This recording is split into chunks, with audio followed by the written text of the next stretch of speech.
Hey, everybody. I'm just jumping on right before the episode with a little bit of housekeeping. Number one, quick reminder that for the time being, we're moving to bi-weekly episodes. So that's every 2 weeks. Q1 is super busy for game devs and scheduling is really tight. So I'm giving both myself and my guests a little bit of breathing room. So I hope to see you every 2 weeks now instead of just every week. And number two, I'm going to be at GDC. So if you are coming to GDC, please reach out to me. I would love to meet some of the listeners. I would love to chat with you. I just want to meet people. That's what GDC is all about. And number three, very quickly, if you are interested in advertising on this podcast, we've had some really great sponsors so far, but if you are interested in advertising, please email stupidlittlegamespod@gmail.com. That is stupidlittlegamespod@gmail. Or you can reach out to me on Blue Sky at caketeas.bsky.social. And I guarantee you the price is right if you would like to sponsor. So get in my inbox. That would be great. So now let's get on with the show.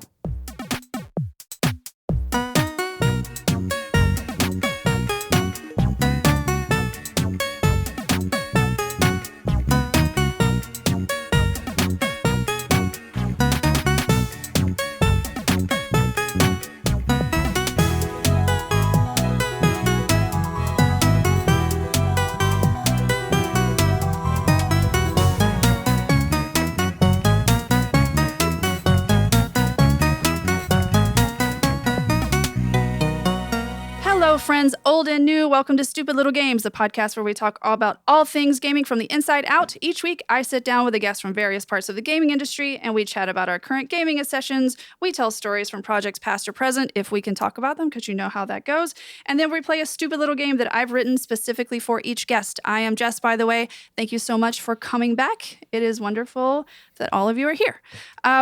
My guest today, I'm very excited about because he is I don't say this lightly, he is a true Brooklyn creative. As far as video games go, he's been a producer since about 2013. Yeah, I know producer is a vast role, and we're going to get into exactly what sort of producer he was and what that job entailed. But he's also an award-winning mixed media artist. He's a writer. He's a filmmaker. He's the co-founder of Hyrule Varley, under which he and his wife walked 7,000 miles and visited almost every bagel joint in New York City, both of which were documented for the masses to enjoy. So we'll talk about all of that. So please welcome the artiste himself. It's Mike Varley. Ooh, artiste. I love it. Thank you for having me. Artiste. Thank you for coming on. Yeah, I was doing all of the research to write your intros and everything. And for the listeners, like Mike and I have met before. He is a very, very cool guy, which is why I was like, he would be a perfect podcast guest. But this is the first time I'd really looked into your background, and I was like, holy cow.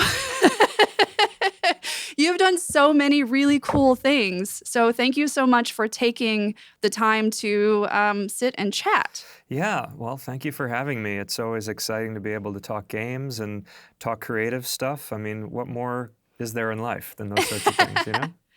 Also, happy late birthday. Thank you. Today was last week, so everybody wish Mike Varley a happy birthday. Yeah. So, Mike, let's get into current obsessions. So what are you playing right now, my friend? Yeah, so you gave a little preamble in an email for me to think about these sorts of things, and I kind of thought about it, and I always think of games, I'm in three phases, right? I'm either like game sober, game addicted, or game methadone. And so right now I'm in game methadone. I'm coming off about a month off of an obsession. The obsession was Path of Exile 2. Yeah. I mean, it just came out, in December? Early December? Yeah. So I missed, typically I don't like playing early access games. I like waiting. Like I waited for Baldur's Gate. I waited for Hades. But I don't know. I think I got a little crossfaded on the messaging, so I thought it was like live for real. And to be honest, like it might as well. The amount of like work that they've put into this thing, like you could easily play 1,000 hours. And but you know, I paid the $30 so I could get early access to it. And yeah, some of my previous obsessions included the Diablo series.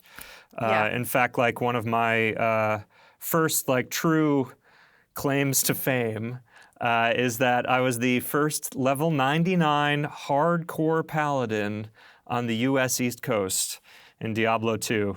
So it was like the first, like the first time in my life, not just for games, but just like the first time in my life where I was like, I'm gonna do this thing. And, how long did that take? Oh my gosh! Well, it took like I think like 6 or 8 weeks. It was a very grindy experience, particularly because it's hardcore. So you're not going to put yourself in any position that might be like high risk. But you know, I'm so grateful that that happened in an era when there wasn't YouTube and streaming and whatnot, because it would have destroyed my life if I had like actually done that. But yeah, I did it. I was like 16 years old. It was over the summer. It was for the expansion, Lords of Destruction. I think that was what it was called. Gotcha. And I was like, I had a summer vacation I had to go on. And like it was getting up to it, and I was like, I'm not gonna be able to do it in time. This is so depressing. And like, I spent like a week like at the beach, just like angry that I was like not gonna be able to get it. And then I came back and like, whatever it was, either the people didn't want it enough or whatnot, but there was still like a lane for me to like go. So I like teamed up with a bunch of people and just grinded, you know, like 16-hour days and ended up achieving it. But yeah, I mean that was like.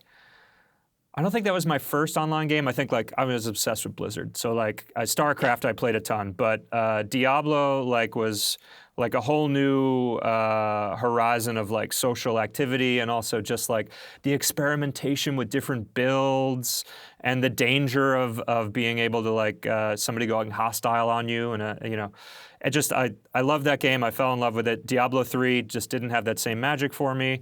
Diablo 4 I played. I mean, Blizzard makes incredible cinematic games experiences, no doubt. But the actual like end game and the play style, like to have in Diablo 4 they have the recharge skill, and then like you charge, and then I don't really like that, honestly. I like mana. I like being able to like spam the strong skill if like I see it fit. And I got to tell you, Path of Exile 2, it really hits a lot of those buttons for me. I played about 200 hours or so in like a month or 6 weeks, and then that's when I start looking for opportunities to get out. That's what I like. Yeah. Well, I mean, after doing it like that for so long, it's like, okay, I just need a break. I was like that with Baldur's Gate 3. Mm-hmm. So I put like 300 plus hours into it, and then I was like, I need to stop for a little while. And I went back to it a bit, and I had gotten to a really heavy part of the story. I basically, no spoilers for people who haven't played it, but I got through Astarion's full like story, and then I was like, I need a break. Yeah. I need a little bit of a break, and then I just started playing other things, and I've been really into the type of games that, at least for the past month or so, games that I know that I can finish in like sub 10 hours. Like I got really addicted over Christmas to a game called like Mythwrecked. That was, it was an indie-ish, I would say, like, I don't even know if he would call it indie, but the studio that made it. But it was a really great game about like you're on this island and you're helping the gods remember who they are. And it was about 10, 15 hours, I want to say. And because I always go back to Stardew Valley, and I always go back to the long things that never quote unquote end. Yeah. So I'm like, I need stuff that ends. Yeah. So, but saying that, I will say what I'm playing right now, talking about things that don't end, but you can put down, is I jumped back into Vampire Survivors. Okay. And I got addicted to Vampire Survivors about 2 years ago. I believe it was 2 years ago when it first came out. And I went through, just got all the survivors I could get, and I was finishing every run really strong. And then I stopped playing for a while, but there's so much new stuff that is added, and they now have a Castlevania download for it, which makes so much sense. Totally. And it's huge, and there's I'm not really into Among Us, but there's Among Us survivors as well that are apparently really good, but I haven't done any of those. Yeah. So now there's so many new things, and I'm like, hell yeah, man. So I jumped back into Vampire Survivors, but that's one of those games that you can just play for a little while and then put down. Yeah, totally. Kind of like Balatro, which I also kind of go into. And I'm playing Infinity Nikki still, but I've finished almost all of the story that's available now. So now I just go back and do the dailies. Nice. It's kind of daily things that you need to do, which only takes me like 15 or 20 minutes. So I don't know how I feel about that. Playing one of those games where it's like, oh, have I logged in today? Fuck, I don't know if I logged in today. If I don't log in, then I'm going to lose my streak. And you get kind of extra things if you log in for certain days in a row. And I'm like, do I want to? But it is fun. I do still like it. It's a fun game. Have you read anything about, or played Infinity Nikki at all? No, I haven't. Tell me more. I mean, it's a free to play, quote unquote free to play. Yeah. But it's a gacha game. Mm-hmm. I call it like Zelda meets Genshin Impact. Okay. And it's you're in this world where the stylists are like the magicians of the world, and you dress up in different outfits, give you different abilities, and it's a huge game and it's beautiful. It's by Infold, and I know they're making so much money, and good for them. Honestly, they made a really good product and it's great. So if you like any sort of gacha games, because I do, it scratches that little bit of gambling itch, then try Infinity Nikki. It is free to play. I've spent money on it. Yeah.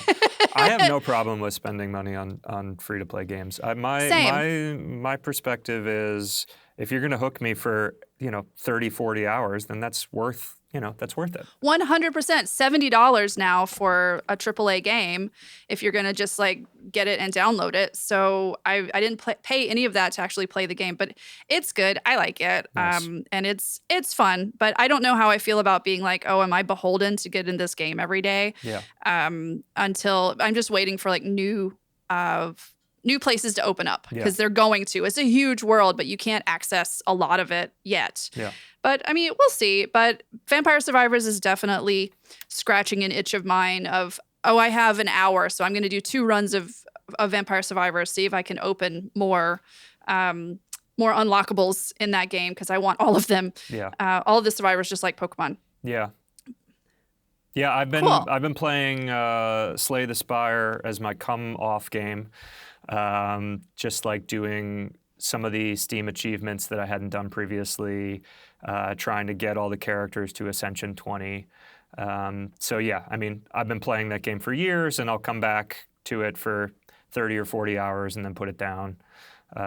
It's a lot of fun. And like pretty, like, I can watch TV and play it at the same time or whatever. Like I can stop it at any moment. It's not very high stakes.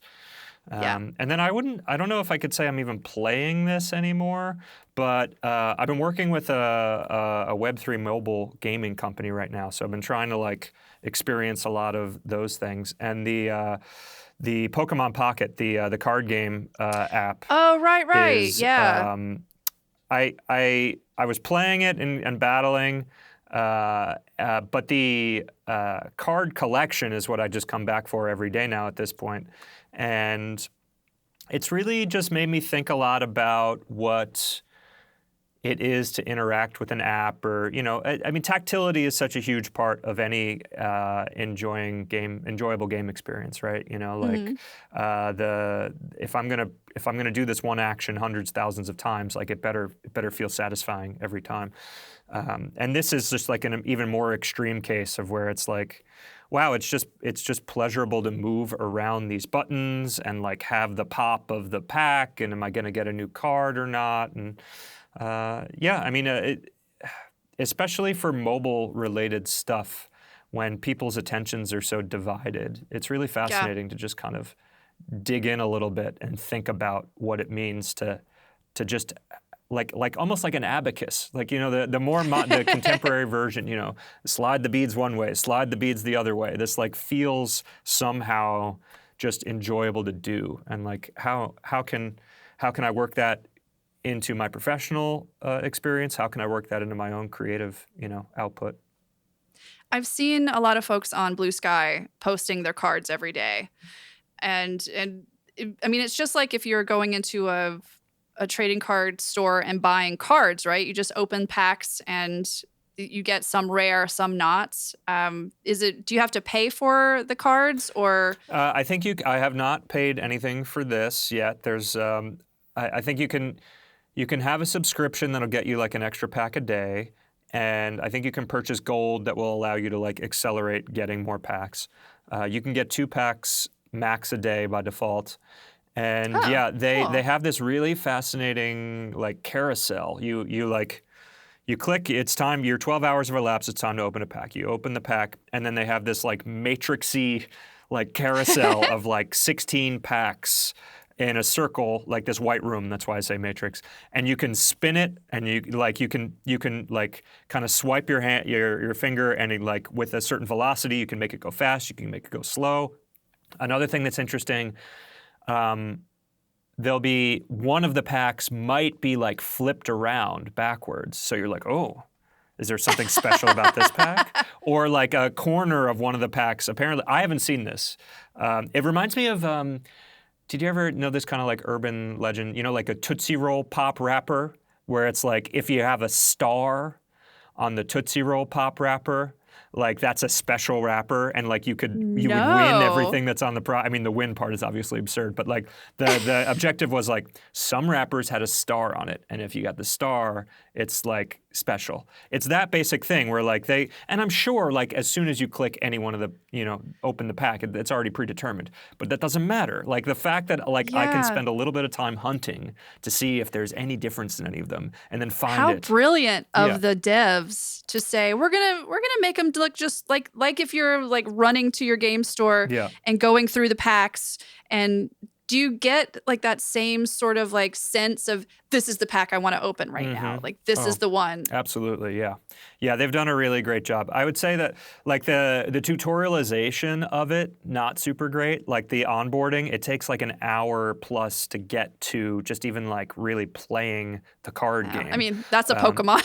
Pokemon trait. Yeah. I'm not, I played Pokemon when the original came out. I played like Pokemon Snap on the N64. I love that. Snap was so much fun. But I haven't, and other than like Pokemon Go when it first came out, which was like obviously a sensation, and working at Avalanche at that time, like it was particularly just like it was such a wild experience. It was like the calm before the storm. I hadn't heard anything about it coming out, but like 5 days before the true like rush hit, like we were there like running the streets. And so yeah, but otherwise I don't really keep up with a lot of other than to know that like people are generally disappointed with the quality of Pokemon games. Like it always feels like they could do better, but they don't have to because they're Pokemon. That's like that's kind of the MO that I get from it. But this was not like that at all. This is really quite a polished experience. A funny story about Pokemon Go that started in, I think it was 2016. Yeah. And there was a Pokestop across the street from my apartment. Okay. So I could just spin it in my living room, and it was wonderful because I remember I had just had surgery, and so I was kind of on my back for like 3 weeks. And so I was like, I could just like play Pokemon, and it was great. And then about a month and a half later, I went to Gen Con, which is, if for anyone out there that doesn't know about Gen Con, it's the huge like D&D nerd convention in Indianapolis that happens usually every August every year. So we were at Gen Con. Everyone is playing Pokemon Go at Gen Con. Like unsurprisingly, everyone is playing Pokemon Go. So I hear somebody scream, "There's a Dragonite outside." And we weren't in one of the big halls. We were kind of in the convention center where you're walking in one of the halls that you're walking between where you're trying to go. And so everyone just started like rushing outside. And me as well, because Dragonite, I think it was one of the first, I mean, there weren't a lot of Dragonites around. It was a more rare Pokemon at that time. The game had only been out for like a month and a half, 2 months. And so just seeing all these nerds, myself included, just be like, oh, Dragonite, oh shit. Just like trying to run outside and find it. And then people were kind of triangulating it and all running to the same area. They would catch it and then they would move. And it was just such a nice...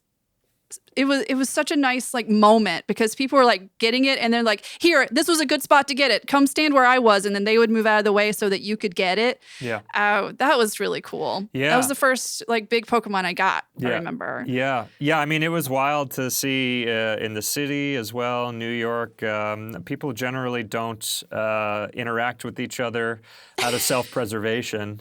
And to like see people holding their phones and then you look at each other and you know what everybody's doing. Yeah. There was one time a friend related to me that like there was another like a super shiny Pokemon and like the ambulance was driving slowly in the direction of it, like trying to find it. So yeah, I mean, I love those cultural moments where games kind of like pop into the real world, you know? Yeah, like the thing I can think of Pokemon Go. I can think of when Animal Crossing came out over the pandemic, because that was how we talked to our friends when we could not go and see them. We were having parties in Animal Crossing, and there were spreadsheets that we were all in for like the items that we were trying to get. And a good thing in Animal Crossing is if you don't have an item, if you pick it up from somebody else's, then it's available for you to buy. Right. So we would make these kind of look like big shopping grocery stores almost, with like stuff. You couldn't take it, but you could pick it up, have it in your inventory for a second, and then put it back down. And then the next person would come and pick it up so they could get it. It was such a nice time. Are there any games right now that are doing that? I mean, like Among Us had that thing during the pandemic as well, kind of for the same reason, because we're all playing Among Us because we're talking to our friends and murdering them, and that's fun. Yeah. I can't think of anything specifically right now that is doing that sort of in the zeitgeist, doing good for community sort of games. Yeah, there's nothing that comes to mind right now. It's entirely possible that there is something that's happening. Maybe. I mean, I can't really think of anything There's kind either. of the true like head above water, cross-cultural thing, like the Among Us is, you know. And then there's like something like Helldivers, which is like, I feel like totally saturated the gamer community. Like, you know, you wouldn't necessarily hear about it outside of that. We were all playing it, and we were all like, fuck, this is so good. How many of these things are we going to be asked to put in our game? Yeah, totally. But we were still happy for Helldivers, but we were still just like, shit. Yeah, I mean, one of my takeaways for that was the latent political power of gamers. You know, and obviously there's culture war, gamer bullshit. I'm not talking about that. I mean, like when the PlayStation Network thing that they had, you know, I don't know if you recall, but you know, you needed a PlayStation gamer tag after a certain point to play, and that meant that there were whole countries that were not going to be able to play that previously had played. I just thought it was so fascinating that like, you've mobilized, like the whole premise of the game is like, you know, global goals, you know, like kill a billion aliens or whatever. And like, you've just trained an entire community of people to work together. And like, wow, as soon as that, like the backlash of that was like swift and immediate, and they changed. They went back. Yeah, they went back on it. Yeah, and like it really just makes me think like, you know, when is that gonna materialize into like real politics? I was just about to say, I was like, when can we like harness this righteous gamer anger for good to fight fascism? Yeah. It's like, when can we do that? But unfortunately, a bunch of people that were probably fighting to get Helldivers without the gamer tag would be on the opposite side. Totally. I mean, there needs debate. to be some sort of just universal appeal to gamer values, whatever fine with those. I think there are universal values that are human values that could also be gamer values. But yeah, there is definitely at the same time a lot of culture war stuff that exists in games too. But it's really fascinating. I mean, you think like a lot of hardcore gamers. I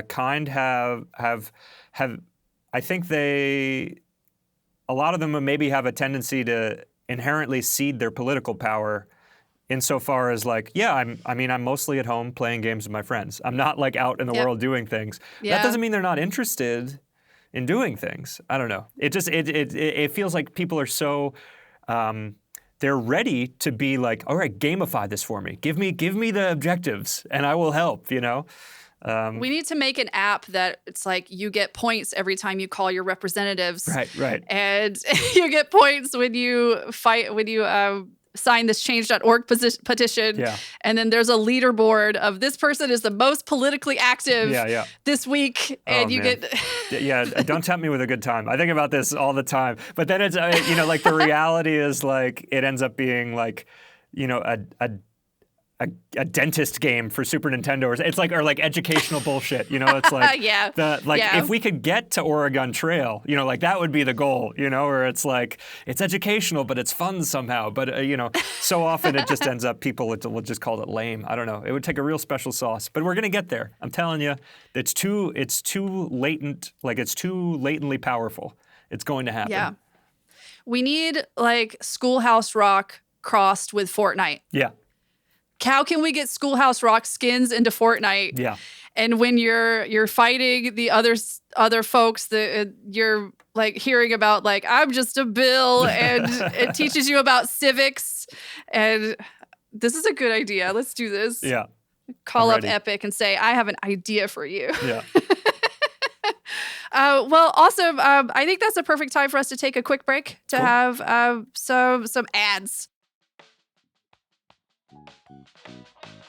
Today's sponsor is Phantoms, Ghosts, and Other Heartbreaks by Beth Morton. It's a debut novel that's a contemporary spin on Phantom of the Opera. Taking place in New York City, Phantoms, Ghosts, and Other Heartbreaks transforms Christine from an opera ingenue to an MBA student, and it takes Eric from an underground phantom to a mysterious benefactor living in a high-rise above the city. When these two are unexpectedly brought together during a blackout, the result will change both of their lives as a spark sets them on a new path. And as I've said before, I'm not usually a romance girly, but it's a really fun book if you like any sort of fan of the opera lore, if you like any sort of musical lore, or if you just like romance and spicy things, then this might be the book for you. So you can look for Phantoms, Ghosts, and Other Heartbreaks by Beth Morton right now on Amazon for the paperback, or Kindle Unlimited if you prefer the ebooks. So thank you so much to Beth Morton for sponsoring this podcast. This episode is also brought to you by Brooklyn indie rock band Social Robot. Their sophomore album Outreach program brings tape deck 80s synthwave vibes as vocalist Bayard Russell sweetly skewers the attention economy and data overload, or so says Nagamag magazine. And by the way, if you've heard the theme music for this podcast, you've already heard them. So go to socialrobotmusic.com or search for Social Robot on Apple, Spotify, Napster, LimeWire, or wherever you pirate your favorite music. Now let's get back to the show. Okay, and we are back. Mike, so you're a really interesting person. First, before we get into some of the like wild stuff that you've done, walking 7,000 with 7,000 miles, and all of your bagel adventures. How did you get into gaming? Much like everything in my life, totally insane happenstance. So I was working at a nursing home for 13 years prior to working at Avalanche, which was... So you know how to deal with engineers. No, sorry. Sorry. I mean, it's amazing that everybody has amnesia. They forgot their tasks for the day. I worked there for 13 years. I did recreation, which is every stereotype you can imagine about working at a nursing home. I did a lot of bingo. My favorite activity was wheelchair square dancing, where we had this lady come in. Her name is Posey. That's not her stage name. That's her actual name.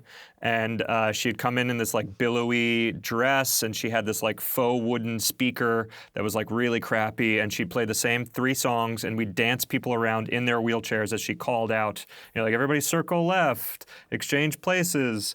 And then halfway through, we'd serve root beer floats, and she'd dance to the Last Cheater's Waltz with this like look in her eye. It was truly insane. I don't think you can make a video game out of it, but I would love to try. But yeah, that opportunity allowed me to do creative practices in my spare time. So I made multiple feature films during that time. I was making music, mixed media art, and I learned how to do video editing while I was doing that.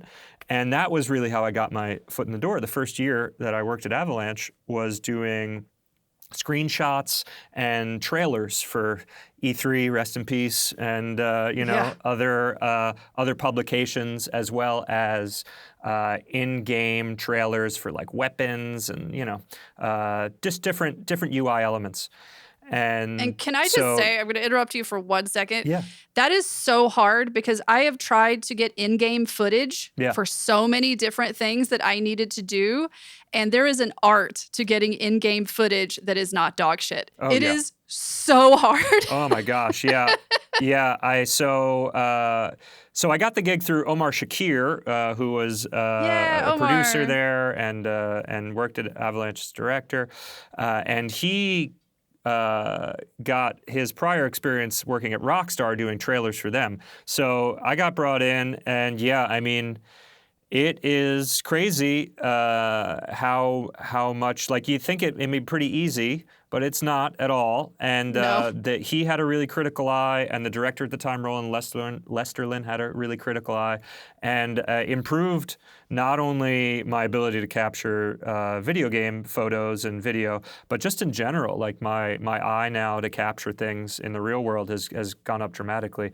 So I'm so thankful that I got to do it. But you're like, you take a video and it's like, okay, this is we're debuting a gun or whatever, and people will be like, okay, but why is there so much ground? Why am I seeing all ground textures? Or like, why am I, that's like, you have to spend a bunch of time like thinking not only what you're capturing, but like the entirety of what you're seeing, and what am I trying to flatter about the games? What do we do well? What do we do poorly? And then, you pause the game, but then just the particularities of the engine means that like, oh no, the fire from the explosion's going away slowly. We only have a certain amount of time to capture this. I did that for about, I did that solely for a year at Avalanche, and then spent another year kind of half doing that, and then the other half getting my foot in production, because again, I had my own experience making films, so orchestrating things was kind of a skill that I already had. Yeah. And so the previous outsource manager had stepped away from Avalanche, and so I then stepped in, and that was principally like managing our external vendor relationships, which for the Just Cause series, I mean, we have a big open world game. We have, for every 100 folks that were on the internal team, there's probably another 8 to 10x people that are helping us with assets for 3D, that are helping us with audio assets, that are helping us with our cinematics, that are helping us with UI, managing the contractors, et cetera. And so that was a really great way to kind of get a holistic view of the creation process. And then at varying points of my tenure there, I would handle internal production too. I would handle animation production. At the end of Just Cause 4, handled cinematics. Avalanche was very much a AAA game studio that had a lot of indie sensibilities. So there was always the opportunity to pitch in if in the positive way, if you felt inclined, and in the negative way, if things were on fire and somebody needed to come and save it. So, yeah. Yeah, I completely get that, because that's what I was doing when Avalanche in New York closed down. Basically, I was like studio manager, but I had started doing production stuff last year, or actually I would say late 2023, started doing like production things for Contraband, and it was the same thing. It's like where here's my actual job, but I'm also like stepping into production and doing what needs to be done. Here are some things. What should I do? So it was like some production coordination, some producer stuff, some like publisher relations, like just a little bit of like everything. And I think that happens a good bit, especially in the bigger gaming companies, just because everybody wants to, you're going to see holes, and someone will probably want to fill that hole if it's something that they want to do. Like, I wanted to be a producer, so I was like, let me help with these things. And I was able to do that for a while until, unfortunately, the office closed down. But yeah, that happens a lot. So if you're in a gaming studio right now, don't be afraid to, I guess, try new things or like help out with new things if your workload can do it. A lot of times, don't be scared, because sometimes your workload can't do it, and that's okay. Yeah, I mean, you were saying at the top of the show, what is producer? I mean, folks What often is have that producer? inquiry, and like I mean, not only is it a different role depending on the industry, but it's also a different name depending on is it a project manager? Sure, it's a project manager. It's not like a music producer. I'm not like operating the levels or anything like that, but it is one of those roles that I feel like it's tricky in that a lot of capable devs will be like, well, I feel like we can minimize production. We don't necessarily need this thing. And it's like, on one hand, yes, if you can manage your own workload, sure.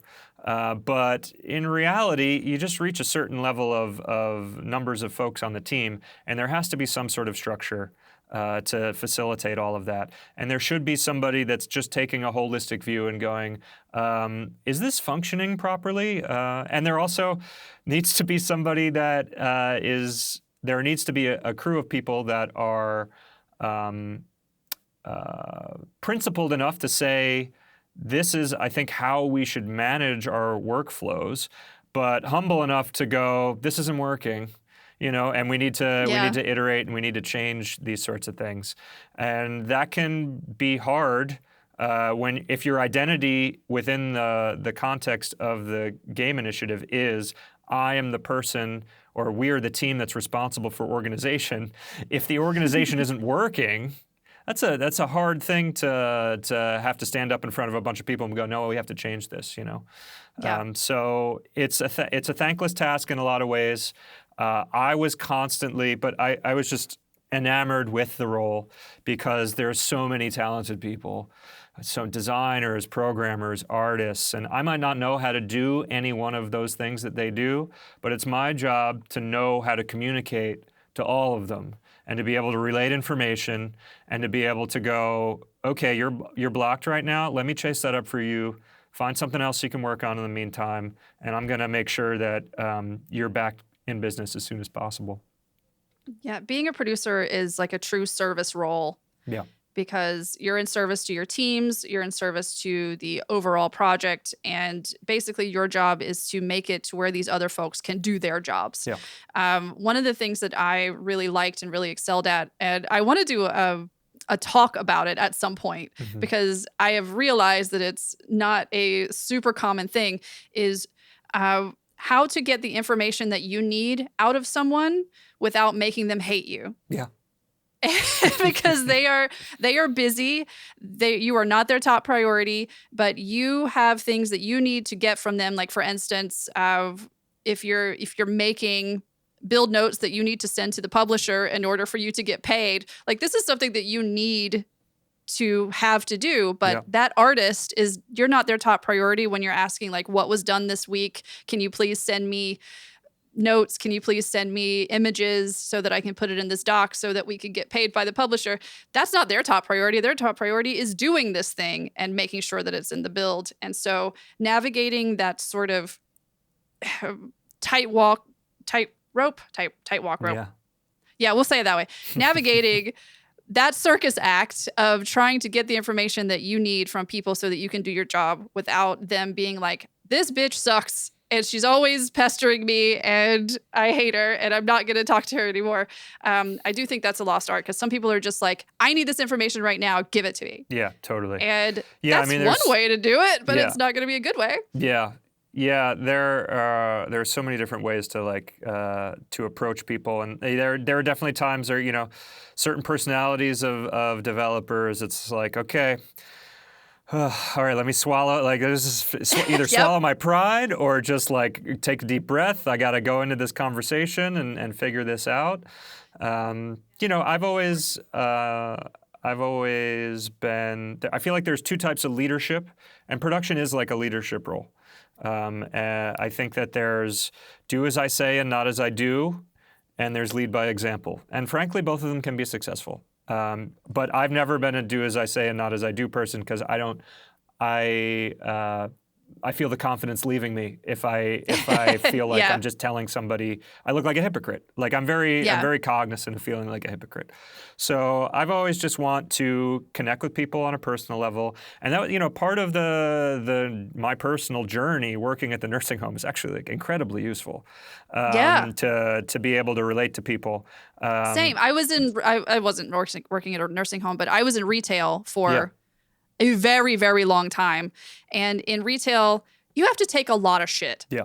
You just have to take it, and you get kind of used to taking shit. And I'm not saying that you need to like roll over and take shit in your everyday lives, but when you're being a producer, but it does help when you are used to dealing with folks that aren't thinking about your feelings totally in that moment. And one of the traits that I think is super important when you're a producer is you'd rather be effective than right. Yeah. In a lot of situations. Yeah, totally. Yep. Yeah, you just got to keep the larger vision in mind. And one thing that always, when I made that transition from the nursing home to video games, it's just hilarious to say every time. It was so wild to go from a bunch of broken people that like are kind of reduced down to their longest held personality traits, to go from that to like a team of folks that are in their most robust, opinionated prime of their intellectual and physical lives, but to like still kind of see the insecurities, it really helped me contextualize what it meant to just kind of like be a what is it? Not bull tamer, but like to do bullfighting and just go like Toro, like just like have somebody just run through the red tablecloth and like, okay, but I still got what I needed and we can move forward with whatever this is, What sort of advice would you have for someone that may be trying to get into the industry in a production role in 2025? Oh my gosh. Production's a hard. I mean, I just told you my story. It was not orthodox, so I don't think step one, start working in a nursing home for 13 years. But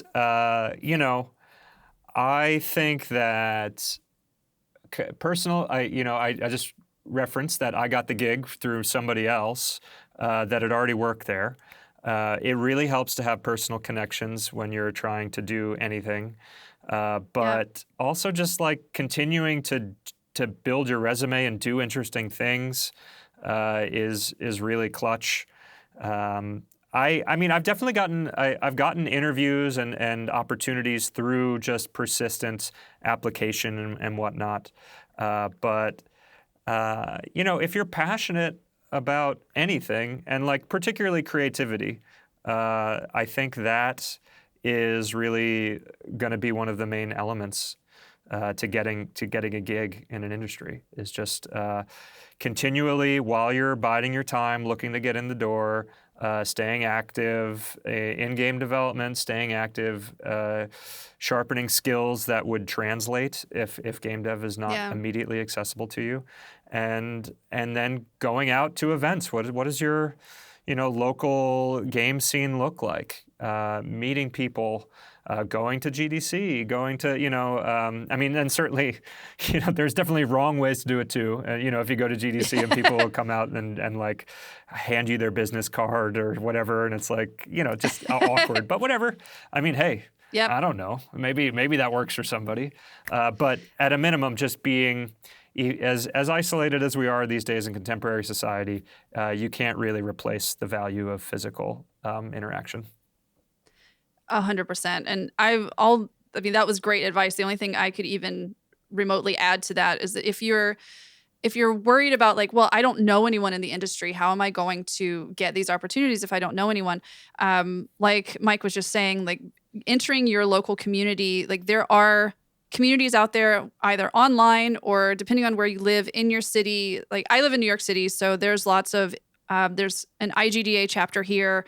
There's indie game chapter here. There's NYU Game Center here. There's lots of meetups, especially for marginalized gamers and women gamers and LGBTQI plus gamers. There's lots of those things. So even if you just look at online, there's also a great resource called GIG. It's GIG. It's Games Industry Gathering by Guy, and he's wonderful. And he started it, and it used to be in-person meetups before the pandemic. But then during the pandemic, he was like, "Well, let's put this online," and it became a huge worldwide thing once he put it online. So look up Games Industry Gathering, and that's probably a really great place to get started if you're an introverted gamer that's making your dream game in your bedroom while you're doing something else. That's completely valid and wonderful. So Games Industry Gathering, you have to like apply to be a part of it, but it's a really easy application process. They just vet everyone that comes into it, because every Friday for like 12 hours there is an open Zoom call for you to get on and talk to other industry professionals. I've met so many people through GIG, and it just kind of gets you started, especially if you're shy. Because believe it or not, I am an introvert and I hate networking. I was talking with Hamish the other day, and we went out to dinner and we were talking about networking, and I was like, I'm so bad at networking. And he was like, "You're not bad at networking. You're great at networking. You just don't like it." And I'm like, shit, you're right. Yeah. Fuck. Yeah, totally. I hate it when Hamish is right. But if you start small, then even just jumping into GIG for like 15 minutes and meeting some people can get you. You never know who you're going to meet that can introduce you to your next role. Yeah. I mean, totally. Just to give an example of my current job that I have. So, I did the walking project, which we can talk about. Yeah, let's definitely talk about that. And then that was over, even though I continue to do like post-walk documentation and art projects based on the treasure trove of content. After about a year and a half, 2 years, I was ready to get back into like work in earnest. And what I ended up doing during that time, I got very involved in Web3 and cryptocurrency related like art projects and game stuff. And so I was hosting meetups in the city every 6 weeks with local community folks, developed a conference at BetaWorks in the city. Cool. Did every 2 weeks was doing a demo day where people would show off their projects. And just by the strength of doing that for 18 months, just pursuing my own passions and making connections, ultimately one of the conference sponsors hired me for a gig, and I've been working there as a producer for a year now. So, you can make your own bones. It doesn't necessarily mean that it's going to happen immediately, but like if you truly are looking to get into this industry because you're passionate about it, then just don't wait. Don't wait for the validation of a company. Start practicing your passions, and naturally the opportunities will arise. And you're not too old to do it. No. You're not too old to do it. No. I've seen so many people just be like, but I'm in my 30s, and I'm like, oh, you sweet summer child, because I'm in my 40s. Right, I'm like, same. It's like, do it. Yeah.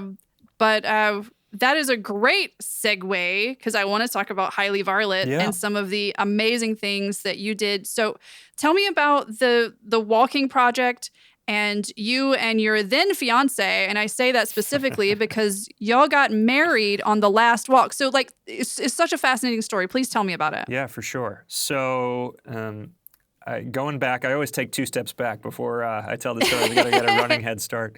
Yeah, please. So Avalanche had a really great Swedish mindset when it came to PTO. So we would always have 6 weeks of paid time off, including a 2-week mandatory summer vacation time. Yeah, that was nice. Somewhere along the line, I don't know, 2nd or 3rd year, I'm not sure exactly, we came up with this idea that we wanted to do this vacation walk. So I pitched to Jesse, let's walk from San Diego to Los Angeles one of these times. So that's what we did. We walked, it was 120 miles over 6 days. We stayed at Airbnbs along the way. It was incredible. Our bodies were like ravaged by it, but it was fun to test ourselves. It was fun to see somewhere on foot, and it was really galvanizing as a couple, an activity that we could do together. We really, I mean, this is part of the foundation of why we ultimately got married. We love this shared time together, and we love the shared goal setting, the physicality. I'm so happy that the two of you found each other. Oh, yeah. Because yeah, absolutely. honestly, there aren't that many people out there that you could say, do you want to walk 150 miles? Yeah, right. And then have them just be like, yeah. Yeah, totally. Let's do it. Yeah, so we did that. It was mentally exhausting, but we skilled up. And then the next year, we walked the length of Vermont, which was 10 days and 200 miles. And then the year after that, we walked from the Pacific Ocean to Olympia, Washington, because we had a wedding to go out to that year. And so, yeah, it was during that third walk that I just can't help myself. I always go to the nth degree. I pitched to Jesse. I was like, hey, what do you think about walking 5 marathons a week for 1 calendar year around New York City? And what? Yeah. And she was 5 like, marathons absolutely not. That's a terrible idea. I don't want to do that. But then she spent a little, she walked a mile or two longer, and she's like, okay, well, maybe we could do it this way. Because Jessie Can is, I just she remind has her own people that business. What's that? Can I just remind people that a marathon is 26 miles? Yeah, 26.2 miles. Yeah. And you 5 in a week? Yeah. So by that point, like, we could kind of conceptualize, like, the mental part of it, we kind of had a grasp on, right? Because we'd done the trip three times. We know like what the pain points are, and it was more just about like clearing out our lives than it was about maybe the task, Although there were still unknowns, obviously.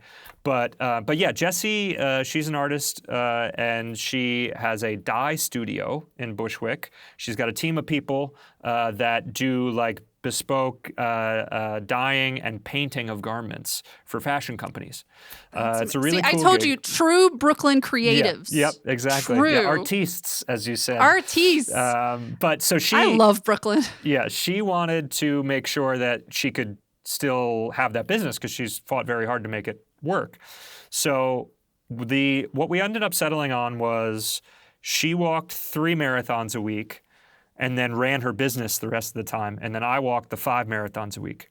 Now, it took us 18 months to plan it, like moonlighting hours, like while I was still working at Avalanche. And we very grimly joked that the only things that could stop us from doing this are nuclear war, land invasion, or global pandemic.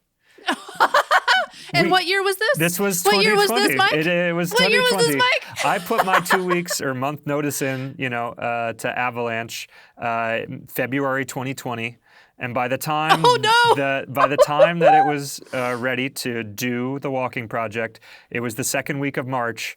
I was packing up my things. Everybody was packing up their things. They went home thinking they'd be a month, and then they'd come back. Yeah. And, it'd be obviously 2 weeks. The rest 2 is... weeks. Yeah. The rest is what it was. And so we sheltered in place like everybody else from March to June of 2020. I took the time to make a feature film because I'm crazy, and I just had you build up so much momentum to do something, and then you get slammed. It's just like I can't just sit around. I'll go insane. So I did that, but then basically we started up when the public bathrooms were opened again. And little did you kind of need those. Yeah, exactly. But little did everybody know, that being outside was actually the best thing really you could be doing. But of course we were wearing masks the whole time and stuff like that. We didn't really need to but we didn't know. But yeah, so we did it, and unfortunately neither of us got sick or hurt during the entire project, so we were able to actualize wonderful. Everything that we set out to do. It was we had 52 different marathon routes, so one for each walk week. The first 3 months was about hitting every neighborhood in the city. And then once we did that, we started doing theme walks So like we would visit like the writers of New York. We'd visit famous writers' houses, or like 9/11 memorials. We'd go and visit like some of the ones around the city. My favorite one to say, because I always don't know if I'm going to get it out properly or not, but it was famous female vocalists of Brooklyn and the high schools they went to. So we went, That's amazing. yeah. So like we went to like where Barbra Streisand's high school was, or whatnot. You know, like Donna Summer or whatever. You know, like different places. Wow. Yeah. So we did that. 7,000 miles, hit every neighborhood. We actually moved 7,000 out miles. to Staten Island and moved up to the Bronx for those respective months that we walked there, because it would have been like a 2-hour commute and then a marathon and then a 2-hour commute home. Well, what time did you have to leave for it, like in the morning, to go and do this? You know, we started when we started was June, so and those first few weeks were just like brutal physically. The first 6 weeks is just like, you know, you wake up. If it was like having the flu or something, you know, it was just like you'd achy sweats, whatever. After that, you like there's like the 6 weeks of the brutal physicality, 6 weeks of feeling like I'm in a plane cockpit and I finally know where everything is, but I don't know quite how to operate it. And then after that time, it was after those 12 weeks total, it's basically just you're just out walking. You know, it's like, you know, another day. But so early on, we would wake up really early. But I got to tell you, I'm not a morning person. So towards towards the end of things, we would just be waking up like, you know, whenever, and maybe leaving as late as like, you know, 10:30, 11:30, with the understanding that like, okay, this is just the next 9.5 hours of our life is like walking this, and then we get home. That was going to be my next question. Like, how long did it take you each day? An average of that's 9.5 a job. hours. But that included, we did a podcast of our own, the Total Clarity podcast, for folks that want to go back and listen to all of it. It's on YouTube and Spotify, et cetera. But you know, there'd be some times where we'd have a guest on, and then we maybe would meet in the middle of the day. So yeah, 9.5 hours was the average day. I would say probably closer to 9 if you took those out. I think the fastest we did was like 8.5 hours. Yeah. Was the podcast, were you talking like while you were walking, and it was like part of the There was a couple where we did that, but by and large, we set up a room in our house and like covered it with velvet drapes and did that. And then there were some times where, you know, if we were doing a remote, we'd like maybe we were visiting somebody's studio or whatnot, and then we'd do it there, or like we'd go to a park or something like that. Yeah. Wow. I keep saying like 7,000 miles, like 7,000, because it's just unfathomable to me. Yeah. Like I don't run. I'm an indoor kid, and like I don't even run when I'm being chased. Like I'm in awe of being like, yeah, we're gonna go 10 hours a day, and this is our job now for the next 12 weeks. Yeah. Like that's amazing. What did it teach you about yourself doing this? I know that's a big question. Yeah, I mean, gosh, so many things. I don't know. I mean, for me, and I suspect for humans, but I can't say for sure, I mean, it really did teach me the value of being physically active all the time. I mean, our bodies, as crazy as it sounds, are built for this. You know, like we're not built, we're not cheetahs. We're built to have endurance, to be able to walk for long distances of time and to kind of out-survive, out-endurance our prey, you know? So I could tell you, like, it could never be something that you could do forever. I knew there were definitely days where I was like, I don't really want to be doing this anymore. But I've put myself in a structure where, like, I'm definitely not stopping. But I would say that my mental health was, like, so level. It's never been more level.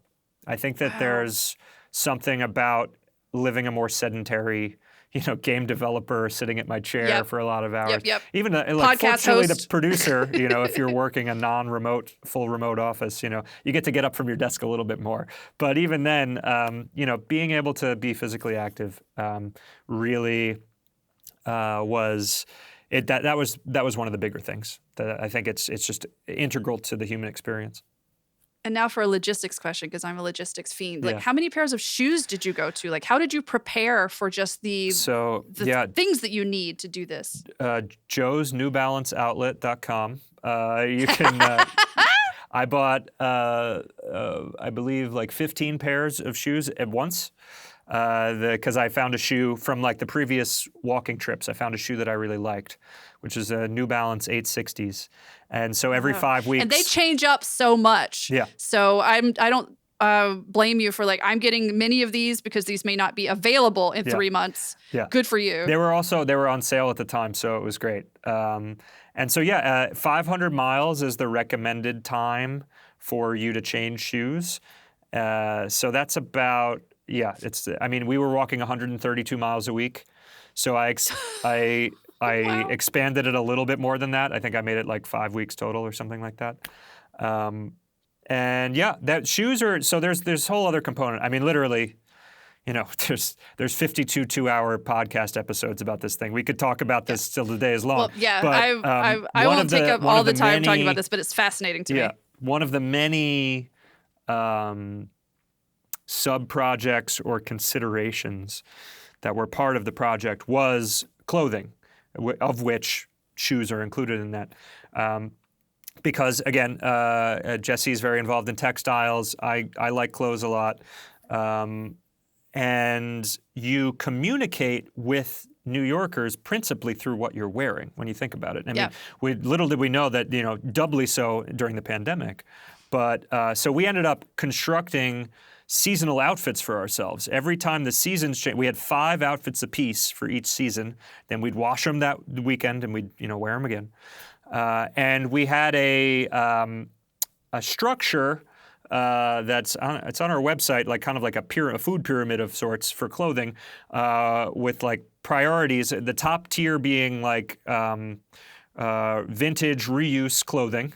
And then further down, like American-made, union-made, out-of-country-made, union-made, further. And then the bottom is just like functional necessity, which was to say like things that we either are unable to identify the origins of it, or we need it to be of a certain quality that we can't get just like vintage or something. And shoes were one of those things. It's notoriously difficult to find the origins of shoes. Nike being a very, specific example of, Right. But so New Balance, like it's still a little bit of a black box, but I believe they're Vietnam. I haven't looked in a while. But they I knew that they weren't going to make my feet break down, and that was like an imperative. Yeah, so that's kind of priority. Well, can you plug your podcast again if people want to go back? Yeah, totally. It's the Total Clarity Podcast. So the name of the project overall was 2020 Total Clarity. So that's the name of that. And yeah, you can find it on YouTube. There are also just like a bunch of individual clips too, and like, if you live in the city too or whatever, you like New York history, there's so many different angles to take on it. We did one that was like Native American roads. We walked around the Native American roads and then like did a podcast on that. It's a lot of fun. That's really cool. So go take a listen to those because it's so fascinating to me. I'm like, I wouldn't have even had the idea to do it, much less the wherewithal to be like, no, I'm gonna walk. Yeah. Thousands of miles, not hundreds, thousands of miles. Yeah. Hundreds of miles per week. But completely opposite from that, carb heavy. You also did a project where you're trying to go to every bagel spot in New York. Right. Yes. So the way that I described it earlier, once you get your sea legs under you with the actual act of walking, you're just kind of going out for a walk every day, which is lovely. But for somebody that is always looking to fill up my bandwidth, that becomes an opportunity to start thinking of sub-projects. So there are all sorts of sub-projects that I won't go into all of them that have emerged from this, walking around New York City during COVID. But one of them was very early on in the project, we realized we were going to be in every neighborhood, we were going to be hungry, and we want something that's going to be cheap and quick to get. And this iconic food presented itself, which is the New York bagel. And so I started eating 3 bagels a week and doing these meticulous reviews of them, reviewing the store, the cream cheese, and the bagel experience on a 0 to 5 scale. And then, I got through the entire year of that, and I had 152 bagel spots or what have you, which when I put them on a map, I felt was not enough coverage. So then in September of 2020, I ended up eating another 50-something bagels in 1 month, which was worse. That was worse than walking the marathons. It was harder to do that. It was really punishing. I love bagels. As a New Yorker, I do love bagels, but I couldn't imagine eating that many. Yeah. I was really motivated to get the project because I had this sense that like it was the true middle-brow way to communicate what we did. You know, like we talk about walking 7,000 miles around New York City, and we get a varying amount of reactions from people that are fascinated like yourself to people that are not at all. Like sometimes, like I certainly don't necessarily need to talk about this all the time, but sometimes you'll bring it up to somebody and it'll be like you just said, like, yeah, the weather's rainy out today or something. Like they just like, I'm like, I don't really need to talk about this with you, but like you did hear what I said, right? Like 7,000 miles, I could do that. Yeah, some people have said stuff like that, which is crazy. But but bagels are one of those things that everybody in New York has an opinion on it. They love fighting about it. It's such a fluffy topic where it's like, you like Essa bagels? Oh, that's bullshit. H&H is the best bagel. And you can it's like a dog chew toy. You can both kind of fight over it. But then at the end of the day, it means nothing, Yeah, it's not a real thing that you're going to be attacking someo's character over. It's exactly. Just like, it's a bagel. That's great. That's a great kind of common ground yeah. for everyone to be mad at. Yeah, exactly. And so I made this website that corresponds to it, everythingiseverything.nyc. All of our, project documentation is .nyc URLs, and it did really well. It was really gratifying to see that kind of idea, a kernel of an idea that's like, this is really accessible. People will like this. Really resonate. And being a creative person, I go through a lot of cycles of outreach to news outlets and things like that, and you get like one response or 0 responses. And this, we sent out like 10 emails, and Time Out New York picked it up, and that was it. That was the only outreach we ever had to do. And it's like, to this day, I reap the rewards of that. We were on the Today Show with Al Roker. We were in the New York Times, NPR, the Washington Post. Every year I'm a celebrity judge at Bagel Fest. It is a That's wonderful. Yeah, oh my gosh. It's an international What bagel, a legacy. Yeah, exactly. It's an international bagel competition. And it's one of these things. As much as I said that it was like I had this vision for it being the successful thing, I'm also not interested in being the bagel guy. I said all of this, and I love having like this merit badge of like once a year I get to judge bagels. I get to meet the awesome people that make bagels, because like these are like most salt of the earth people. They're just they're waking up at 4 a.m. to make baked goods for people. I love it. Yeah. But I'm not like. I'm not pivoting to like being Mr. Bagel, I just love shooting the shit about bagels when it comes up, and that's about it, So it's everything .nyc. .nyc, yeah. That's amazing. So, okay. So one thing I want to ask you about before we get to your game, because I don't want to keep you here all day, even though we could just talk about bagels all day. Absolutely. And so go to everythingiseverything.nyc if you want to read more about the Bagel Crusades. But I mentioned it once before. You and your now wife, then fiance, got married on your last day of your marathon, correct? That's right. Yeah. So if you haven't been paying attention, we're not an Orthodox couple. So we got engaged during the walks. I proposed to her on April Fool's. It's just the day that made sense. But, I joke like I could always take it back, But there's a footpath around Willow Lake in the Flushing Meadows Corona Park complex. and it was just like a fun little intimate spot along our walk route. And so we did that April of 2021, and then 3 months later, we wanted to get married. We had already been dating for like 7 years or so we didn't need a long affair. And yeah, we basically, the final day of our walk route, we thought it would be just a wonderful capstone. We invited folks who wanted to come along to walk a portion of the walk with us. So like the first few hours we walked by ourselves, and then like we had a route that like people could start meeting us at the King's Theater near Prospect Park. And then they walked with us up to Bushwick, where we have a friend of ours who owns a bar called Heart Bar. And we had a midday reception there. And then that's where like the bulk of folks joined us for a second part of the walk. So we walked from there back through Prospect Park again. And then we just people, for the folks out there that don't live in New York, King's Theater, where they met you, to Bushwick, that's still a long way. Yeah. No, that's like 6 miles. Like it wasn't just like, a couple of blocks. It's like, you're coming with us. We were on a journey today. Yeah, totally. Yeah, so like the robust folks among them, and it was hot. It was June 20th. I mean, it was not,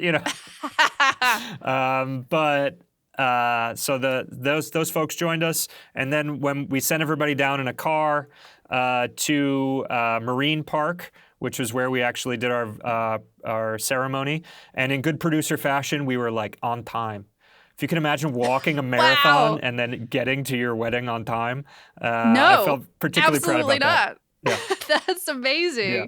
So you stopped to actually do the wedding, and then did you walk after that?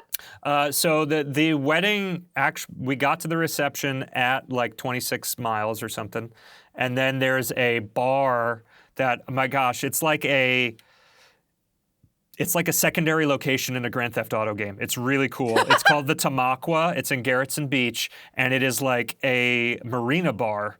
In this, like, Garrettson Beach is like copland. It's like all cops and firefighters down there. And it definitely feels like nighttime comes and the fog rolls in, and then you meet an NPC who's like, who has a boat quest for you or something. But it's this cool bar venue that can like accommodate 200 people plus. I have no idea when it ever gets used to that because it was empty. But we had like our second reception there. So yeah, it was an incredible day.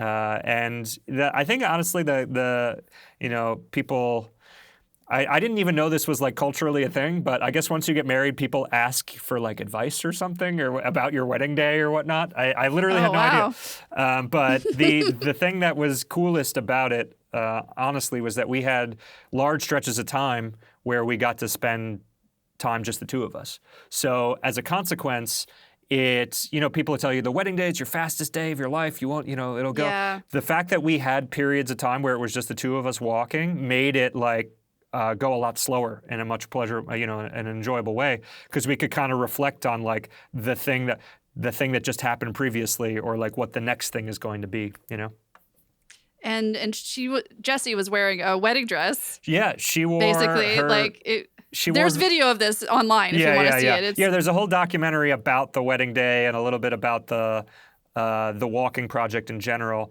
We had some camera crew follow us around on our YouTube page, Highly Varlet. But yeah, she wore her grandmother's wedding dress. And she wore her mom's wedding dress. She altered both of them, and she switched from one to the other. Like she wore. Oh, cool. The one, I think it was the grandma's dress. Forgive me, Jessie, or during the walking portion, and then right before the ceremony, we changed into the other dress. So after this, it was your very last marathon. I know that you're so elated because you just got married. This is wonderful. How did it feel that it was like also the end of your project? Like it was the end of your walking? Yeah, I mean, it was, it was just, we mashed up everything. We crossed all the euphoria drugs together. Getting the project over was a tremendous feeling of accomplishment. I think maybe, in like the weeks to follow, there was probably a come down, of like, I don't have this thing anymore. Understandable.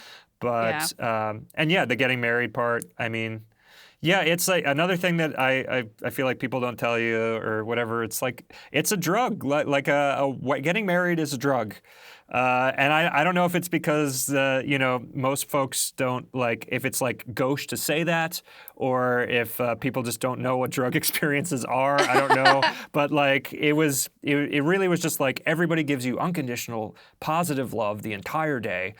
And then, to get to the end of the day, it really felt like, wow, where did all of that go? It's like there was just such a come down. Like certainly I wouldn't trade it, but it was like, wow, that was wild. People are just like constant. It's like light as a feather, stiff as a board. That game, like where you lift. I remember it was that. like that for the entire day. And then they had to come off of that. It was pretty wild. Well, if you want to see, it's a really cool video, and you looked so happy. And go take a look at the video. It's on the Hyrule Varley webpage. Like you can go to the. I actually even saw it. I believe on the. Was it the everything.nyc? Does that also have links to other things? It might just be your blog. I think everything.nyc has links to our like project page, which I said everything was an NYC URL, but hyrulevarley.com. That's the only one that's cool. .com. Awesome. But yeah, I think that has the video, I think, on the front page. If you want to hear more about that amazing story, it's a really cool video, then go to hyrulevarley.com and take a look. And I think that is the perfect segue into your stupid little game. Are you ready to play? Oof. Yeah, let's do it. So I'm very excited about this. So your stupid little game is called Runtime. Okay. And basically, I'm going to give you 2 geographical points, and I want you to tell me how long do you think it would take to walk from point A to point B. Great. And so I called it runtime, but it actually should be called walk time, but that's not nearly as punny. Yeah. So and I'm going by like the average person. And I used Google Maps where applicable. Sometimes I couldn't get the answers from Google Maps. And I know that walk time varies per person. So like average walk speed and just how long do you think it would take you to walk all of these places? And I think that some of these you may have already walked, and some of these I know you haven't. Yeah. So I'm excited. So we'll start off something kind of local. So how long do you think it would take to get from Coney Island to Prospect Park? Oh, okay. All right. Coney Island to Prospect Park. I would say, I'm guessing that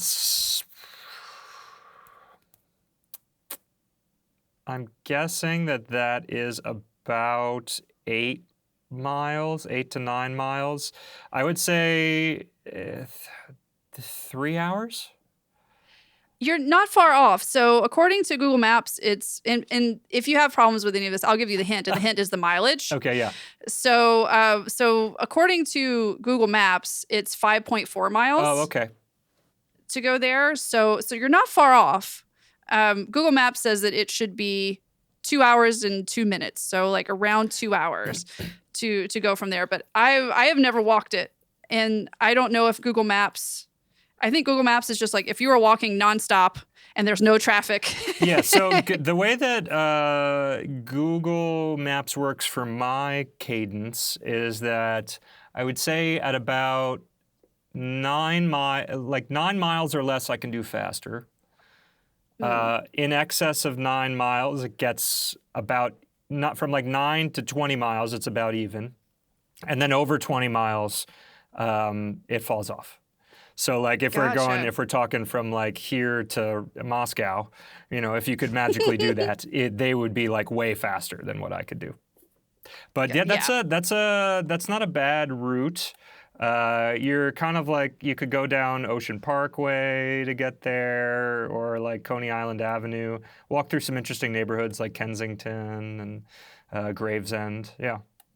One thing that I do like about Google Maps in New York City is that if you say you want to walk somewhere, it will give you an actual walking route, at least in my experience. Because I've done this when I'm in other countries, in other cities where it's like, okay, I want to get from point A to point B, and it takes me on like a freeway or it takes me in a place where I can't actually walk. Like, one good thing about New York City, if you're going to walk in New York City, Google Maps will tell you how to actually walk there. But it's a walking city anyway. I love it. Yeah. Cool. So the second one is also local. So if you're going from South Street Seaport to Inwood, so basically the entire length of Manhattan. I have done this before. I figured you had. I haven't done it recently. I would say 4 hours? No, wait, no, 3 hours. For the entirety of... Well, according to Google Maps, they say it should take you 8 hours. Oh my gosh. Man. But... You said I wasn't going to look bad. What is this? No, the guest always wins because Google Maps is not right. Well, how many miles tells is you it? How good question. Yeah, let's see. Okay, now it's saying 7 hours. It says it's 18 miles. Is that right? I don't think so, but I don't know. I could tell you that I walked from Chinatown to 95th Street yesterday, which is half of the island, basically, and it took me an hour and 45 minutes. So, wait, you double that, maybe 3.5, 4 hours. This is saying Inwood. Hold on. This is telling me Inwood, Queens.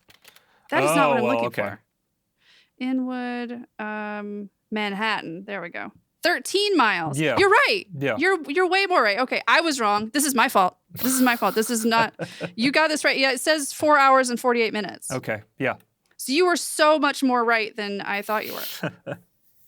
Ha-ha. That seems about right. It's a great walk, but there's also, every year in May, there's this thing called the Shore Walkers. And they do the perimeter of Manhattan, which is like 30-something miles. Oh, wow. So like walking around the entire thing in one day? Yep.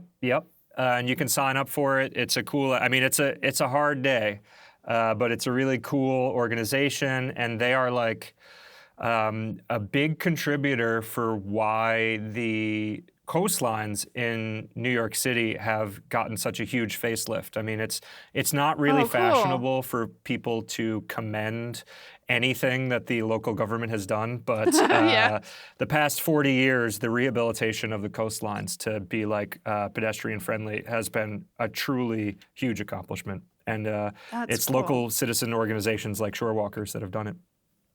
That's rad. So every May they do it? Yeah.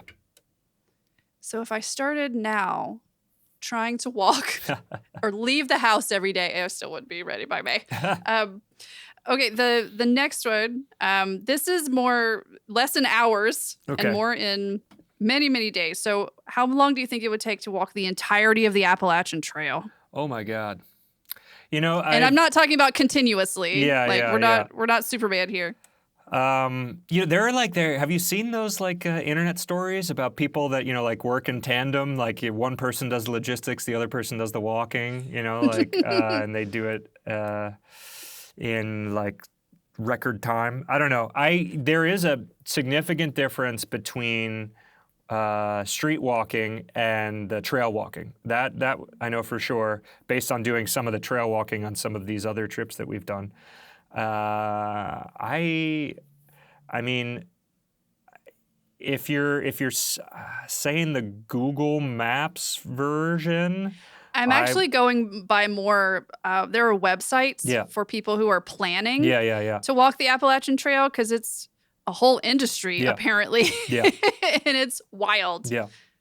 Well, do you have a mileage on that?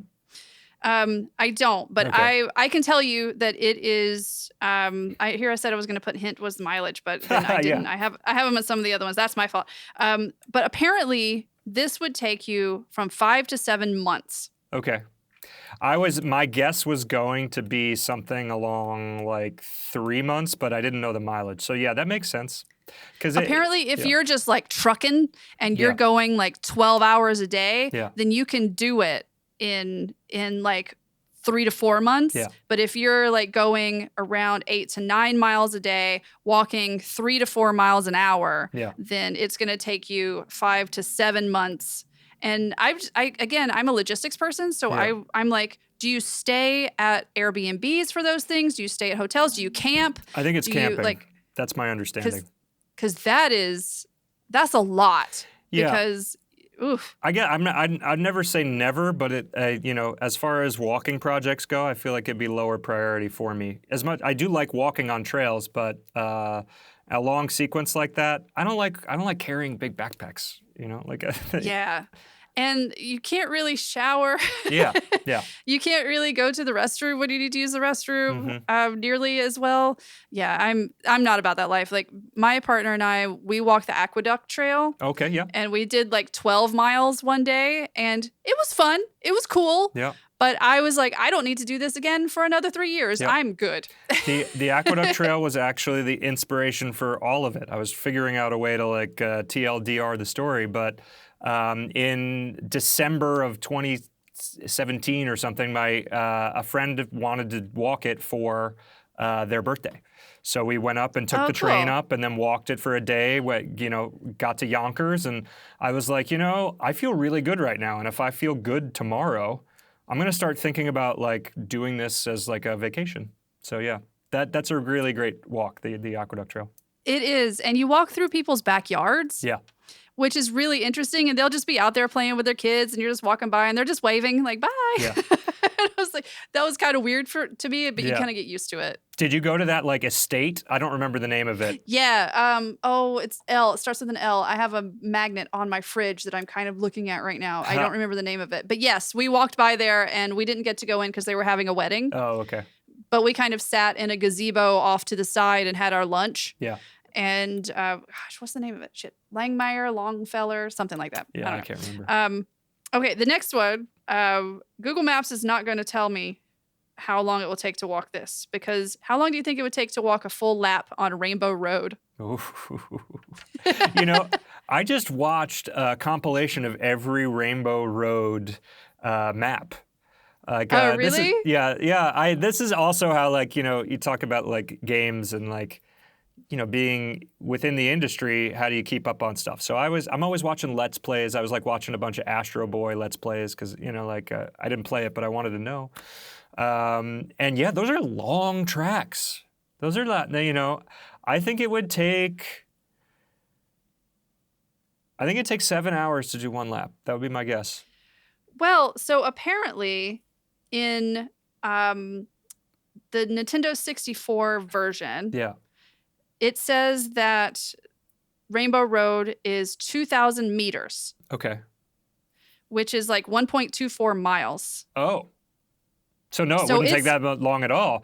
But I was really surprised by this. So how slow are those go-karts going? I don't know. They're very small. I know it's 50cc, 100cc, 150cc, but I don't know what that means. Yeah, me either. I'm like, is cc's of water in the engine? I don't understand. But yeah, apparently it's.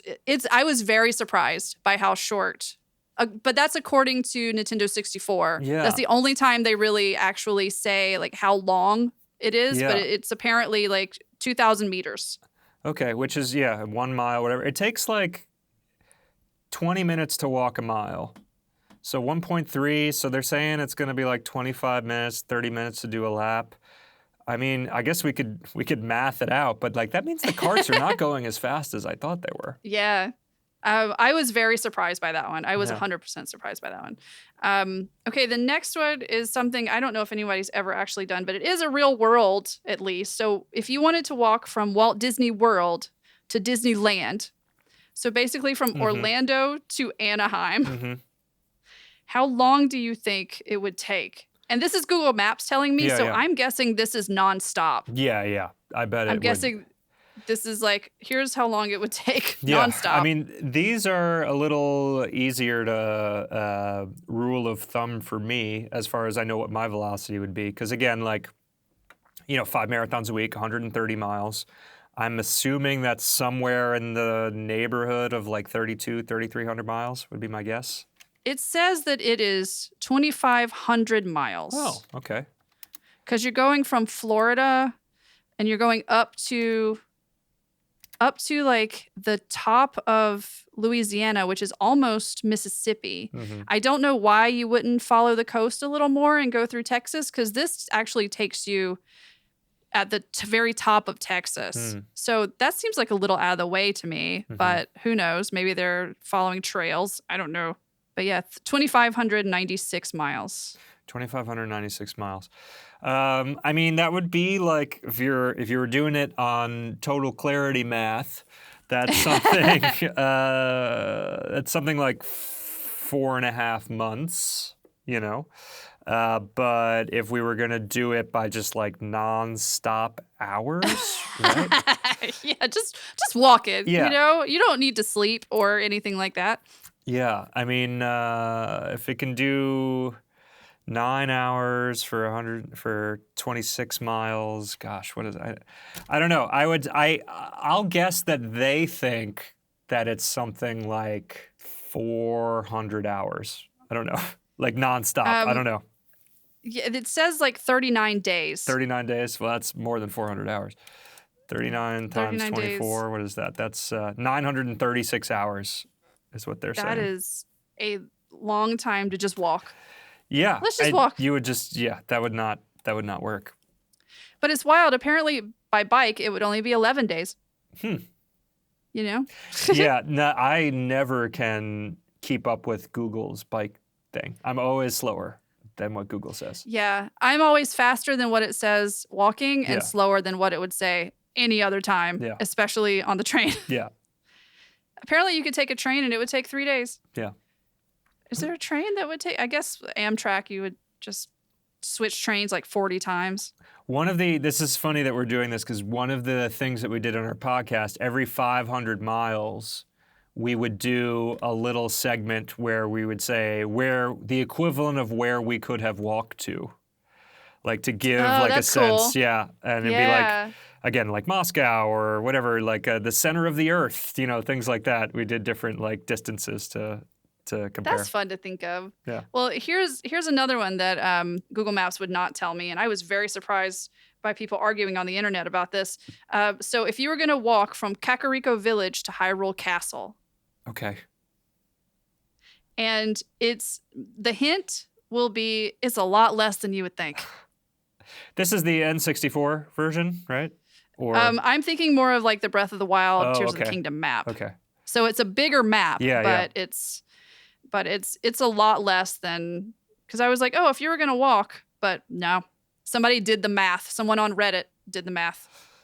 Man, so I played Breath of the Wild. I played it as like, I don't think I beat any one of the 4 beasts. I just did like, I played like 60 hours of open world exploration, you know, which it was great. I loved it. It was good.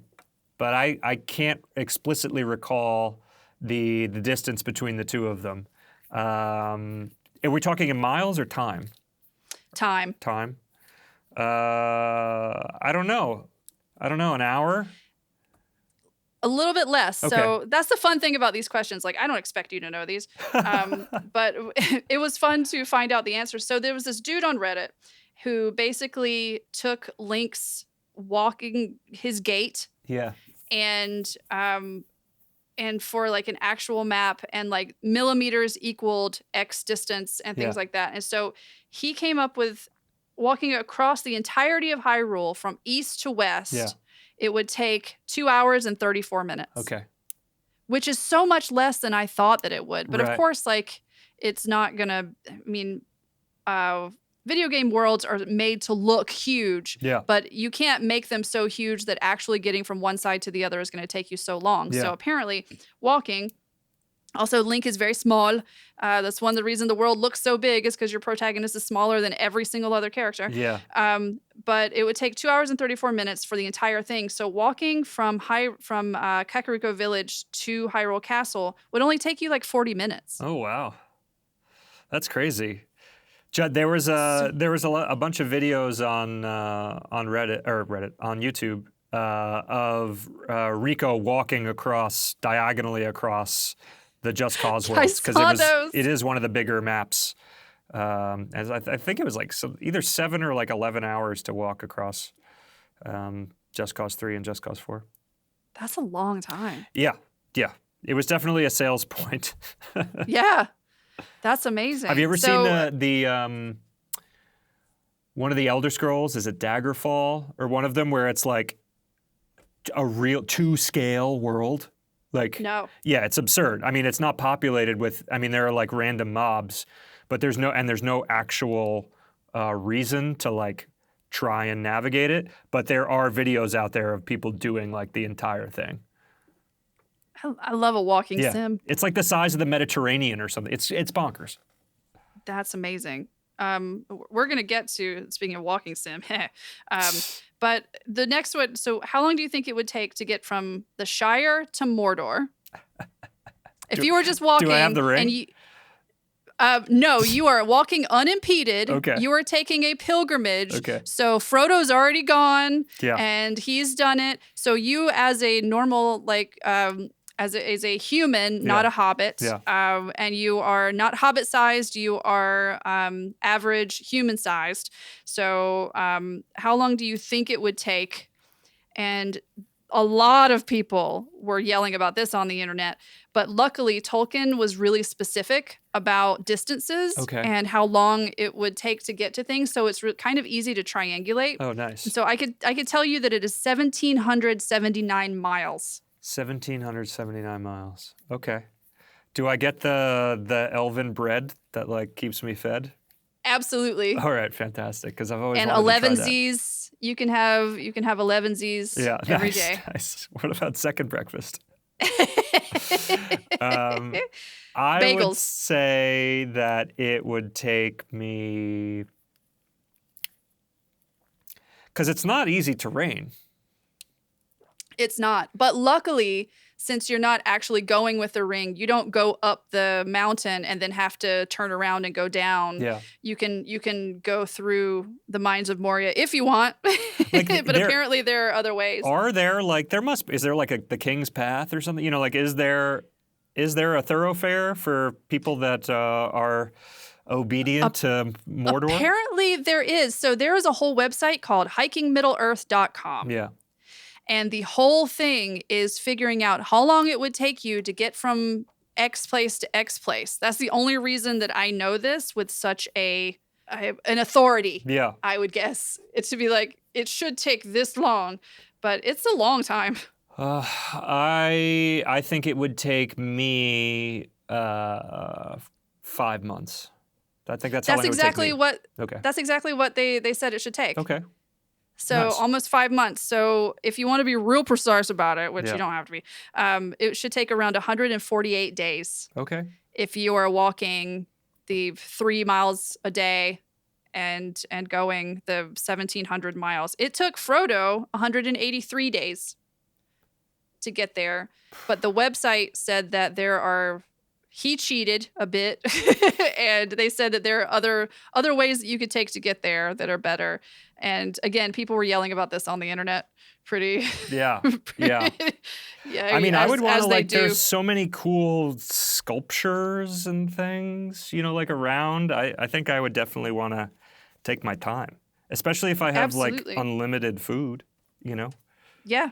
Just so much elven bread in the beautiful little leaves all day long. Yeah. I wonder, do you get tired of that more than you would get tired of eating the bagels every day? Maybe. It's a great question. I mean, it's magical, right? So I just assume there's some sort of property that makes me have amnesia about how it tastes every time. And then I'm just like... Today, it tastes like a chicken sandwich. Yeah. Tomorrow, it's going to taste like a Big Mac. Yeah, yeah. I would love that. Yeah. Okay, the last but not least, and this one was extremely contentious, but we're going to talk about it. How long do you think it would take to walk the entire Death Stranding map? If we're talking about walking simulators. And so I got to imagine it's the same contentious. case of like a Hyrule thing where it's like it's smaller than you think. That would be... It is smaller than one would think. And it's smaller than some of the websites said it was. Oh. apparently. So Game Rant and a couple of the other like gamer websites, the big ones, said that the map was supposed to be between 200 and 500 square miles. But then there was a guy that was like, that's wrong. And he did the math, and he wrote an entire thesis basically on why this was wrong. And apparently, and this is wild to me, the exact calculations of the map is 8.1 square miles. Right? Well, I mean, you got a lot of stuff on your back, so it feels a lot longer. Yeah, so then at that point, like if I'm not encumbered, I don't know, like an hour and a half, 2 hours probably. Yeah, it would only take like 2.5 hours at the most if you're going like 3 miles per hour. Yeah. And so I had to try to look this up. So I was trying, and I wasn't going to quote unquote check his math. It's a guy named Robin Play, and he did BeyondSatire.com. There's a whole website about this where he was talking about how there's no way this map is so big, and being kind of pretentious about it, but that this is his thing apparently, so good for him. But he did exact calculations, and it's 8.1 square miles, because otherwise it would take you so long to go from one edge of the map to the other. Yeah. But it's supposed to be, quote unquote, the entirety of the United States. Mm-hmm. And I tried to make sure like this isn't just the walkable places, because that's different also than the actual map. He was like, if you were supposed to go to the entire map to the other side, it's only like 8 miles. Mm-hmm. And I was like, whoa, interesting. Yeah. Death Stranding. Did you play Death Stranding? No. I'd like, it's kind of on the list of games that I want to play but have never actually got around to. I've just done the watch Let's Plays just to understand, Yeah. It's wild. Yeah. It is a wild game. And my partner fell into the world, and his whole thing was he loves making building things. Yeah. And so after you get into the game a bit, there's a mechanic of like fixing up the road so you can actually go a lot easier. And he really got into that even more than the BTs and the baby and the weird Kojima things. Yeah. Like the Kojima of it all, notwithstanding, it was fun to like fix up the roads. Yeah. So he's all about infrastructure. Yeah. So if you like infrastructure, play Death Stranding all the way to the end. I've seen some crazy speed runs where like people set up all sorts of stuff to like trigger, like you set something up to fly over your head while you're doing something else to land exactly where it needs to while you're That's wild. I love it. And I think there's a second one coming out now, right? Didn't it? Yes. Yeah. And I think Kojima just did it was something yesterday, and where it's called At Sea's Edge. It was the Death Stranding 2, and then the subtitle that he finally unveiled to the world, but I forget what it was. Something about the sea, I think. I haven't looked it up. I don't know. But it's going to be weird because it's Kojima. Yeah. Who knows? That's a weird dude. Good for him. I'm very excited for him. Yeah. I have a love-hate relationship with Kojima. But good for him. Well, congratulations, Mike. You won the game. Hey, it was never in doubt. Yeah, absolutely not. So, because that's the thing, like so many of these questions are like, there's not a real answer to most of them. We just want to talk about it. So, I mean, we're getting to the end of the podcast. We did it. We got through it. And I just want to know, where can our listeners find you if you want to be found? Sure. You can go on YouTube under Highly Varlet, HIGHLEYVARLET. It's my last name, Mike Varley, and my wife's last name, Jessie Hyatt, smashed together. That's awesome. Highly Varlet on YouTube, Highly Varlet on Instagram, and then, everything is everything.nyc, highlyvarlet.com. There's another website. There are many other websites related to the walks, but if you go to totalclarity.nyc, that's kind of serving as our master hub for all the other sub-projects that we had. We did this one where we took photos of every lost cat and dog poster, turned them into art, and then donated all the money to Rikers Island Cat Rescue, which is just what it sounds like. There's cat colonies on Rikers Island. We raised over $10,000 for them. There's a fascinating story, and there's an interview with the lady that runs it on our YouTube page, again, Highly Varlet. So, but yeah. That's wonderful. Yeah, it's so cool. And And that's true Brooklyn creative. Yeah. And I don't know. I mean, the Anomaly Games Inc. Is the company I'm working for right now that we're doing mobile and Web3 gaming stuff. We're doing like agentic games where they're like chat-based scenario stuff recently. So Brave New World's exciting to be in that. But yeah, I mean, I'm out there. I'm always here. Send me a message if you want to talk bagels or otherwise. That's awesome. Thank you. And you can find me. I'm on Blue Sky at caketeas.bsky.social. I'm on Instagram at cake_teas. And again, it's not a sexual thing. I used to be a cake decorator. I am no longer on Twitter because fuck Twitter. And you can email the podcast. We now have an email address, and it is stupidlittlegamespod@gmail.com if you're interested in being a sponsor. If you have, ideas for games, I'm all ears for all kinds of things. That games, do not pitch me your video game. That's not what I'm talking about. If you have ideas for audio games that I can play on the podcast, if I choose one, I will give you credit and shout you out on the podcast. So yeah, awesome. So thank you so much for listening to Stupid Little Games. So please follow or subscribe on Apple and Spotify, or wherever you get your podcasts. If you liked it, please consider giving us a like or a thumbs up on your podcast app of choice. It really helps us. Please give us a review. It gets us into the almighty algorithm so more people see us.